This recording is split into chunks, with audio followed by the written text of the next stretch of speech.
ଧରିଥା ମୁଁ ଯାଇ ପହଞ୍ଚି ଟିକେ ଦବନି ଦବନି ଆଉ ମନକୁ ନା କଣ ଟିକେ ର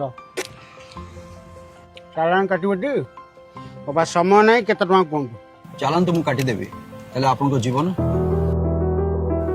ଜୀବନଠୁ ଚାଲାଣଟା କ'ଣ ବେଶୀ ମୂଲ୍ୟବାନ? ଏ ମିରରରେ ଟିକେ ଦେଖିଲେ ଖାଲି ଆପଣ ଦେଖାଯାଉଛନ୍ତି ନା ଆଉ କିଏ?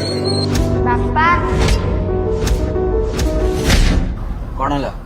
ନିଜ ପାଇଁ ସମୟ ନାହିଁ, ନିଜ ପରିବାର ପାଇଁ ସମୟ ନାହିଁ, ବହୁତ ବ୍ୟସ୍ତ ଆପଣ। କେବେ ଭାବିକି ଦେଖିଛନ୍ତି ଆପଣଙ୍କ ପରିବାର ଆପଣଙ୍କ ପାଇଁ କେତେ ବ୍ୟସ୍ତ? ମୋବାଇଲ ରଖନ୍ତୁ, ସିଟ୍ ବେଲ୍ଟ ପିନ୍ଧନ୍ତୁ, ଟ୍ରାଫିକ ନିୟମ ମାନନ୍ତୁ, ସୁରକ୍ଷିତ ଘରକୁ ଫେରନ୍ତୁ। କମ୍ ହୋମ୍ ସେଫ୍।